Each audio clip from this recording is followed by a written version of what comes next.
اعوذ باللہ من الشیطان الرجیم بسم اللہ الرحمن الرحیم۔ سب دیکھنے اور سننے والوں کو السلام علیکم۔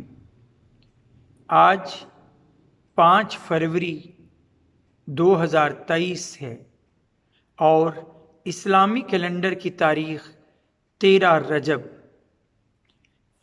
رجب اس عظیم اسلامی شخصیت کی ولادت کا دن ہے جو حضرت محمد صلی اللہ علیہ وآلہ وسلم کے دنیا میں بھی اور آخرت میں بھی بھائی ہیں۔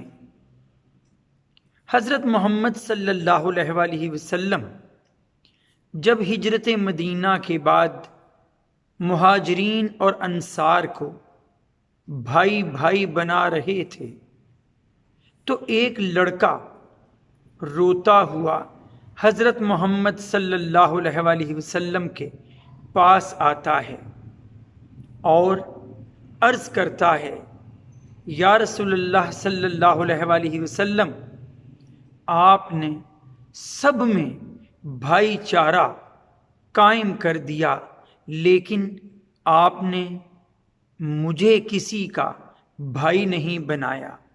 حضرت محمد صلی اللہ علیہ وآلہ وسلم اس لڑکے کو اپنے سینے سے لگاتے ہیں اور فرماتے ہیں کہ تم دنیا اور آخرت میں میرے بھائی ہو۔ کون ہے وہ عظیم شخصیت جسے نبی کریم صلی اللہ علیہ وآلہ وسلم سینے سے لگا کر اپنا بھائی قرار دیں دنیا اور آخرت میں؟ وہ کوئی اور نہیں ہے، وہ ہیں ہم سب کے پیارے حضرت علی رضی اللہ تعالی عنہ، جن کا آج 13 رجب کو یوم ولادت ہے۔ اللہ تعالیٰ سے دعا ہے کہ اللہ تعالیٰ ان کے درجات اس دنیا میں بھی اور آخرت میں بھی ہمیشہ بلند رکھے۔ وآخر دعوانا ان الحمد للہ رب العالمین۔ السلام علیکم۔